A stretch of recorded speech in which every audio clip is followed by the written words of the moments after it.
चला तर all time favourite माझा असा चीज पराठा आज मी बनवत आहे. तर घरामध्ये हा पराठा कोण खात नाही, मीच खाते. तर तो कसा बनवतात तो मी तुमच्याबरोबर आज शेअर करणार आहे. तर इथे मी मॅगी मसाला असं स्प्रेड करते, ऑइल लावते आधी पूर्ण चपातीला आणि त्याच्यावरती मॅगी मसाला किंवा पेरी पेरी मसाला स्प्रेड करते, चिली फ्लेक्स टाकते, ओरेगोना असेल तर ते सुद्धा टाकते आणि मग त्याच्यावरती मग असं चीज स्प्रेड करते, चांगलं किसून घेते असं. हां, जितकं मला हवं तेवढं मी एक चीज मी अर्धं स्प्रेड करते आणि मस्त त्या चपातीला असं रोल करते, चांगलं असं गुंडाळून घेते म्हणजे म्हणजे त्याचं बॅटर बाहेर नको यायला आणि त्याच्यानंतर मग असं त्याला असं फोल्ड करते आणि मस्त असं पराठा लाटते आणि खूप छान लागतो. मला खूप आवडतो, माझा फेवरेट आहे पहिल्यापासून. तर मुलांनी कधी ट्राय नाही केल्या म्हणते काय मग खात नाही. मग त्यांना मी असं प्रत्येकाला वेगवेगळं देते त्या दिवशी. मग काही जणं म्हणजे अहो आणि विहानची तर फेवरेट आहे चहा चपाती. मग त्यांना चहा चपाती दिली, मी असं चीज पराठा बनवला आणि सोहमला असं मी पनीर भुर्जी बनवली सकाळी त्याच्या ब्रेकफास्टसाठी. चपाती आणि पनीर भुर्जी. तर हा असा चीज पराठा इतका छान होतो, रेड रेड कलरचा आणि खूप टेस्टी लागतो. मला तरी आवडतो. जर तुम्ही ट्राय करायचं असेल तर नक्की ट्राय करून बघा. म्हणजे फुलफिल बोलतो ना आपल्या सकाळचा हा असा छान नाश्ता असतो की दुपार काय संध्याकाळपर्यंत भूक नाही लागत, कारण की हा पराठा खाल्ल्यावर मी जेवतच नाही, असं मी नेहमी बघितलेले आहे.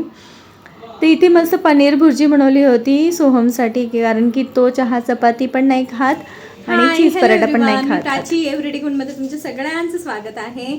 तर माझी किचनची सगळी कामं झाली आहे, ब्रेकफास्ट, लंच आणि किचन क्लिनिंग पासून भांडी वगैरे सगळे कपडे लावलेले होते. बट आज सकाळपासून सारखी लाईट जाते म्हणून माझे कपडे काही झालेले नाही आहे आणि सॅटर्डे असल्यामुळे माझं क्लिनिंग डे असतं. तर आज मला हा जो बेडरूम आहे तो मला क्लीन करायचा आहे. तर सॅटर्डेला असं मी क्लिनिंगचं कामं करत असते. पण माझं एक पार्सल आलेलं आणि मला ते तुमच्याबरोबर शेअर करायचं आहे. तर हे ते आहे पार्सल आणि मी असं ना हे मला स्टिक लावायला खूप आवडतं. हेअरला जे स्टिक्स असतात ना त्याचे बरेच हेअरस्टाईल मला येतात पण आता मी बऱ्यापैकी सगळ्या हेअरस्टाईल विसरली आहे. 2-3 काही लक्षात असेल तर मी कधी तुम्हाला दाखवेल. पण आता मी जे काही मागवलेलं आहे ना तर ते काय वेगळंच दिसतंय मला, बघूया तरी पण असं काहीतरी आहे, खुलत नाही आहे. ओके, असं सेलो टेपने पण स्टिक केलं इथे त्यांनी, सेलो टेप लावलाय त्यांनी असा. आता हा निघाला आहे. हा, हे इयरिंग्स पण आलेत की काय? चला व्हाईट मध्ये. आणि हे काय नक्की जे मागवलं तेच आलंय ना? हो तेच आहे. अच्छा, त्यांनी इयरिंग्स पण दिले ह्याच्यासोबत. पावणी ना हे खूप छान आहे, मला ना पाहिजे होतं हे. आता हे काय असेल बरं, तुम्हाला काय वाटतं?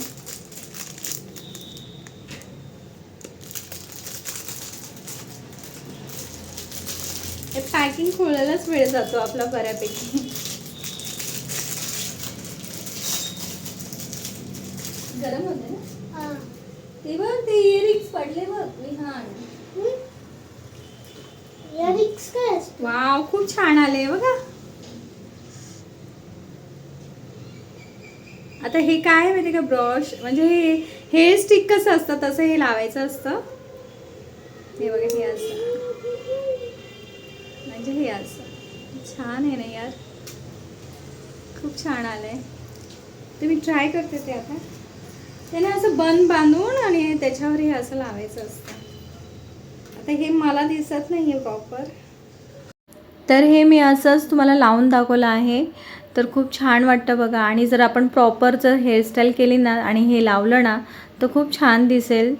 मला तर खूप आवडलं. म्हणजे असं घरातल्या घरात पण मी हे वापरू शकते आणि ॲक्च्युली मी घरात वापरण्यासाठीच आणलं होतं. असं मी बन वगैरे बांधलं काम करताना वगैरे तर मस्त लावायचं, स्टाईल तर स्टाईल होऊन जाईल.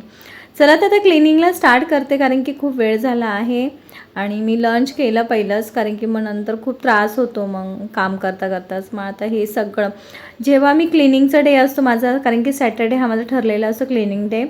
पण मग एक एक रूम मी आवरते, असे सगळेच रूम एकत्र आवरत नाही, कारण की मग ते सगळंच एकत्र पसारा काढायचा आणि मग अख्खा दिवस त्याच्यात घालवायचा, मग ते काय मला पटत नाही. आणि त्याच्यामुळे आपल्याला आपला बॉडी पेन होतो, त्रास होतो. कशाला हे करण्यापेक्षा ना प्लॅनिंग करा, डेज ठरवा, या दिवशी हे त्या दिवशी हे. तर प्रत्येक सॅटर्डेला ना माझं असं एक एक रूम मी आवरून घेते आणि मग आवरताना कधी कधी मुलांनाही मदतीला घेते, आहोंना पण घेते. तर हे असं खूप छान हिरवळ वगैरे झालं होतं, ग्रीनरी. तर मला असं थोडं शूट करायचं वाटलं, खूप छान वाटत होतं बाहेरचं वातावरण, आणि मग मी ते शूट केलं. तर आहोंना आज यावेळेस तर काही सांगितलं नाही आहे. तर हे मुलाचं जे माझं कम्प्युटर टेबल आहे त्याचं, तर त्याला साफ कर म्हणाली तर करतो, नाही तर तो नाही करत. तर आता काय करणार, मुलं आहेत तर ऐकतात तर नाही ऐकत, पण बऱ्यापैकी कामं ऐकतो तो. फक्त हे स्टडी टेबलच काय माहिती पुसायला का कंटाळा करतो, तिथेच बसतो कंटिन्यू आणि त्या साफ करायला कंटाळा करतो. ठीक आहे, आता आपलं ते कामच आहे. त्याची ही चेअर खूप घाण झाली होती, मध्यंतर पुसली होती मी, पण आता पुन्हा घाण झाली, म्हणून ती चांगली त्याला व्हाईट करण्याचा प्रयत्न करते. जितकं जमेल तेवढं मी व्हाईट करून देते त्याला. तर हे त्याने त्याच्या आवडीने मागवलं होतं. आम्हाला तर ते पटलं नव्हतं, पण आता कधी काही मुलांचं ऐकावं लागतं, त्यांच्या आवडीनिवडी बघावे लागतात, नाही तर त्यांना असं वाटतं की आपण त्यांच्यावरती खूप बोलतो प्रेशर करतो. आणि माझ्या सोहमला तर वाटतं मम्मा सगळं मम्माच्या चॉईसनी करते. मग म्हणले बाबा घे तुला. हा स्टडी टेबल पण त्याने त्याचा चूज केला होता. आम्ही त्याला बोलली थोडंसं धीर धर, थोडा वेट कर, तुला खूप छान मला स्टडी टेबल वगैरे घेऊन द्यायचं आहे, सगळं करून द्यायचं आहे, पण आपण रेंटवर राहतो, तो मला ना खूप मला सामान घ्यावं असंच वाटत नाही, नाही तर मला तो खूप डोक्यात असतं हे घेऊ ते घेऊ. पण माझं खूप नुकसान झालेलं आहे, त्यामुळे मी घाबरते काहीही घ्यायला. तर ठीक आहे, आता बघू. तर त्याला ते सांगितलं आहे, कारण आमचं बेडचं पण थोडा डॅमेज झाला होता, मग शिफ्टिंगमध्ये डॅमेज झालं होतं बेड, परत आमचा वॉर्डरोब पण डॅमेज झाला होता, स्टडी टेबलला पण डॅमेज झालं होतं, मंदिर माझं देवाचं त्याला पण थोडंसं असं स्क्रॅचेस वगैरे खूप आले होते, आणि ते नुकतंच घेतलं होतं, 2 वर्षच झालं होतं, म्हणून मला असं मन करत नाही आता काहीच घ्यायला वस्तू. तर देवा कृपेने किंवा तुमच्या आशीर्वादाने यूट्यूबचं जर सक्सेस माझं झालं, तर मलाही आहोंना मदत करता आली तर आली. असे हे ड्रीम्स मी बघते. आता ते होईल की नाही होईल माहीत नाही, पण प्रयत्न तर करायचा आणि मॅनिफेस्ट करत राहायचं आहे बस, अजून काय. तर हा त्याचा टेबल छान मी असा आवरला आहे बघा, खूप सुंदर आवरला. मला जेव्हा मी क्लिनिंग करते ना मला खूप भारी वाटतं. आता त्याच्यानंतर फॅन खूप घाण झालं होतं, म्हणजे मला वाटतं महिनाभर बघितलंच नसेल त्या फॅनकडे मी, मला असं वाटते. मध्यंतरी घसा बसला होता, त्यामुळे पण इरिटेट झाली होती नुसतं मी. तर मी जेव्हा क्लिनिंग करते ना, मी A to Z काम करते. एक रूम जर मी घेतला आवरायला, तो मी इतका क्लीन करते की मग त्याला काय म्हणजे विचारू नको, एक ना एक कोपरे मी क्लीन करते. फक्त बेडच्या खालचं कसं करता नाही येत, हेवी असतं, हलवता नाही येत, तर आम्ही ते दिवाळीतच साफ करतो. आणि माझ्याकडे व्हॅक्यूम क्लीनर होतं, पण ते आमचं पुण्यालाच राहून गेलं, तर मग मी काय आणलंच नाही इकडे. तर मी आहोंना बोलली इथे पण आपल्याला घ्यावं लागणार आहे, कारण की असं बेडच्या खाली वगैरे धूळ होते, तर असं बारीक पाईप टाकून आपण ते साफ तरी करू शकतो. हे लाईट बोर्ड ना मला ऑलवेज साफच आवडतात. मला असे त्याच्यावर डाग वगैरे असले ना, लाईट बोर्डवरती स्विच असतात तिथे अजिबात आवडणार. मी प्रत्येकांच्या घरी जाऊन पाहिलं ना की स्विच बोर्ड खूप घाण झालेलं असतं, की ते टच पण करू वाटत नाही. तर लोक ॲक्च्युली घाबरतात पण की आपल्याला शॉक वगैरे लागेल, पण सांभाळून केलं, काळजी घेऊन केलं, किंवा लाकूड हातात घेतलं, किंवा पायाखाली असं पाट वगैरे ठेवलं लाकडाचं, तर काही प्रॉब्लेम नाही. आता मी खूप ड्राय कपड्याने पुसते, म्हणजे एकदम कमी ओल्या कपड्याने पुसते. आणि हे असं गुड नाईट वगैरे किती वर्षाचे त्याच्यावर डाग असतात, बऱ्याच घरात मी असं बघितलेलं आहे, म्हणून मी असं नेहमी त्याच्यावरून हात फिरवत असते, जेणेकरून ते सुद्धा स्वच्छ राहतील. त्याच्यानंतर आता मी बेड पुसायचं ठरवलं आहे, कारण माझा बेड आहे ना थोडा व्हाईट झाला आहे, आणि कशामुळे मी असं काही पण लिक्विड वापरते ना स्वच्छ करायला, म्हणून तो व्हाईट झाला होता. तर मी आहोंना सांगितलं होतं माझं क्लिनिंग झाल्याच्यानंतर ना तुम्ही मला ते आमच्याकडे वुडनचं असं पॉलिश करायचं आहे, तर त्याने असं पॉलिश केलं ना तो खूप रिअल कलर इन्हॅन्स होऊन येतो, म्हणजे असे लाकडांचा. म्हणजे मग असं डोअर वगैरे मला जर क्लीन करायचं असेल ना, तर मी क्लिनिंग झाल्याच्यानंतर आहोंना मी सांगते पॉलिश करून ठेवा, मग ते करतात पॉलिश करून. तर आज ते म्हणाले की तुझं झालं आवरून तर सांग मला, मग मी पॉलिश करून ठेवेन. आणि मग जेव्हा फायनली सगळी डस्टिंग झाली, स्लायडिंग काय मी जास्त डीपली पुसली नाही, तरी मी बऱ्यापैकी सगळं पुसलं आहे. शूट केलं नाही मी एवढं काय त्याचं, पण मी पूर्ण क्लीन केलं, त्याच्या पट्ट्या क्लीन केल्या आहे. पण मला माहिती आहे आता पावसाळ्यामुळे कसं त्याच्यावर शिंतडे वगैरे उडतात बाल्कनीतून, आणि मग त्यामुळे ते जास्त घाण होणारच आहे. पण तो थोडंसं हात मारून घेतलं तर तेवढंच पुढच्या वेळी साफ करायला आपल्याला ओझं जात नाही. आणि मग असं हे माझं असं क्लिनिंग असतं. तर ते वॉल पुसण्यासाठी तर मला जमत नाही, ते वॉल कसं पुसावा, कलर निघाला वगैरे. तर आपलं स्वतःचं घर असलं तर कसं आपण नुकसान झालं तरी आपण काहीतरी करू शकतो. आणि रेंटच्या घरामध्ये आपण जरी राहत असलं तरी ती लोकांची प्रॉपर्टी आणि ती खूप छान हाताळली पाहिजे. आता हा फायनल जेव्हा मी असं लूक बघते ना, जेव्हा मी क्लिनिंग केल्याच्यानंतर मी बेडशीटसुद्धा चेंज करते, कारण की त्याच्यावर डस्ट उडली असते त्याच्यामुळे. आणि अशी ट्यूबलाईटनं अशी चमकते, खूप प्रकाश देते, कारण की ट्यूबलाईट पुसलेली असते ना. आणि हा फायनल लुक तुम्हाला कसा वाटला मला नक्की सांगा.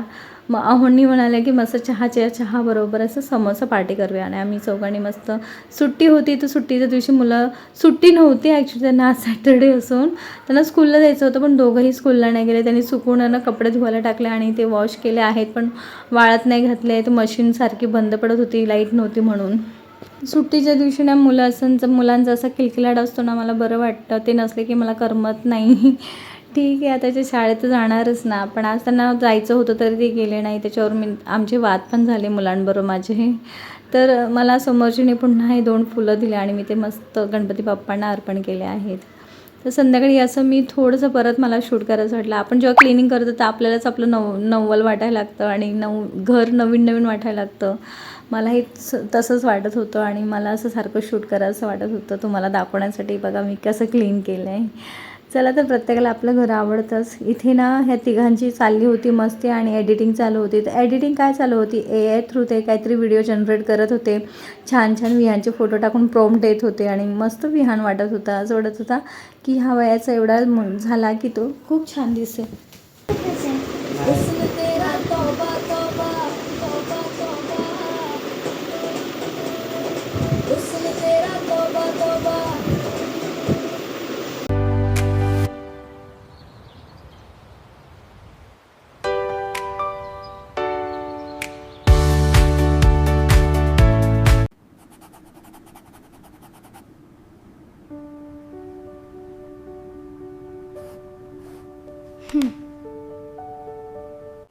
I really like reading books.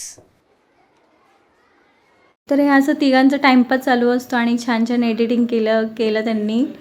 तर हेच तिघंजणं करत होते. विहानला ॲक्च्युली त्याचे पप्पा रमत होते, कारण की दुपारी स्कूलला जात नव्हतं. तर मी त्याच्या एका कानाखाली वाजवली. तो एवढा माहीत झाला ना, मी अजिबात त्याला मारत नाही, का माहीत नाही मला. एक जरी कानाखाली मारली तर तो असं तोंड करतो ना, इतकं बारीक की दुसरी मारायची गरज नाही वाटत मला, असं वाटतं. चला, तर जाऊ द्या. आता लहान लेकरू आहे, शाळेत कधी कंटाळा येतो आणि ते कधीच असं करत नाही. आणि पहिल्यांदा असं केलं तर मला ते सहन झालं नाही. मला वाटलं असं कसं तुम्ही करायला लागले, कसे शिकले तुम्ही. चला, तर संध्याकाळ झाली होती म्हणून पहिला दरवाजा उघडा केला आणि पहिल्यांदा सोहमने अशी चप्पल बाहेर काढली होती, कारण की आमच्या घरात असे कोणच नाही की दरवाजावर चप्पल काढतात. सगळेजण आपल्या शूरॅकमध्ये ठेवून टाकतात. संध्याकाळी जेव्हा दिवाबत्तीच्या वेळेस ना, मी पहिलं सगळं घर आवरते, म्हणजे बारीक निरीक असं झाडू वगैरे नाही, पण असं कुठला पसरा कुठे जिथल्या तिथे ठेवायचं काम चालू असतं माझं. आणि मग त्याच्यानंतर मी शनिवारी दिवाबत्ती केल्याच्यानंतर कापूर जाळते, कारण की मला असं शनिवारी ह्या सगळ्या गोष्टी कराव्यात. आणि हे जे मी स्प्रे करते ना बॉटलमध्ये जे काय आहे ते गंगाजल आहे, आणि ते असं पाणी शिंपडताना ना ते पाणी बरोबर शिंपडलं जात नाही, म्हणून मी अशी आयडिया केली आहे. तर ही चुकीची आहे का बरोबर आहे मला माहीत नाही, पण ह्याने छान स्प्रे होतं आणि सगळीकडे महिन्यातून किंवा हप्त्यातून एकदा तरी गंगाजल किंवा तुम्ही गोमूत्र शिंपडलं तरी चालेल. गोमूत्र मला शिंपडायला नाही होत, माझ्याकडून होतच नाही. माझी मम्मी खूप छान गोमूत्र शिंपडते घरामध्ये, पण मम्मी बोलले चला गोमूत्र नाही तर मी हे गंगाजल शिंपडते. आणि मग असे छान मी असं स्प्रे करते पूर्ण घरामध्ये, दारामध्ये. असं हे दर शनिवारी मी करते. जसं मी शुक्रवारी तुळशीला दूध वाहते, तसंच शनिवारी मी असं गंगाजल स्प्रेड करते, कापूर जाळते आणि धूपसुद्धा लावते. तर आज मी धूप नाही लावलं होतं. त्याच्यानंतर मग आम्ही संध्याकाळी मस्त असं पाऊस पडून झाला होता, गार वाटत होतं आणि मस्त मी असं कणीस भाजलं, लिंबू मीठ लावून मस्त ते आम्ही एन्जॉय केलं. ॲक्च्युली इथे एकच कणीस भाजलेलं, कारण की आत्ता समोसा खाऊन झाला होता म्हणून आम्हाला काही जास्त भूक नव्हती, म्हणून आम्ही एकच कणीस भाजून दोघांनी अर्धं खाल्लं. मुलं तर हे सगळं खायला नखरे करतात, ठीक आहे. त्यांना असंच ते मोकळे झालेले कॉर्न, म्हणजे हे असं ना अमेरिकन चॉप्सी आपण मॉलमध्ये वगैरे भेटतं, ते त्यांना आवडतं खायला. पण हे असं हातात घेऊन खाण्याची मजा काय असते त्यांना काय माहिती. चला ठीक आहे, लागेल सवय. जेव्हा ते स्वतः बाहेर पडायला शिकतील, जेव्हा मैत्रिणीमध्ये फिरतील, तेव्हा ते शिकतील हे सगळं खायला. आणि मी तर खूप प्रयत्न करते, पण काही गोष्टींना जास्त मी फोर्स करत नाही त्यांना. आणि हे माझं खूप आवडतं आहे, पण ह्याने मला त्रास होतो, मला थोडंसं गरगरायला होतं, म्हणून मी जास्त खात पण नाही. पण माझं फेवरेट आहे खूप. कांदे कापत होती डिनर बनवायला आणि माझे डोळे असे भरून आले, आहा हा हा. तर मला असं शूट करायचं वाटलं. मी हे कांदेत का काय भयानक असे तिखट होते की काय विचारू नको, अक्षरशः रडल्यासारखं अश्रू आले. आणि हे भांडी घासता आज मिठाचं बरणी घासायला घेतली तर ती ब्रेक झाली, ऑलरेडी ब्रेक झालेली होती. अहोंनी ते मला चिपकून दिली होती एवढा दिवस, आणि आज ती पुन्हा ब्रेक झाली. सॅटर्डे नाही तर एव्हरी सॅटर्डे आमच्या घरी हा असा कॉमेडी मूवी लावून हे लोक असे तिघंही एन्जॉय करतात. चला, तर तुम्हाला हा माझा आज पूर्ण दिवसाचा व्हिडिओ आवडला असेल तर नक्की चॅनलला सबस्क्राईब करा, लाईक करा, शेअर करा.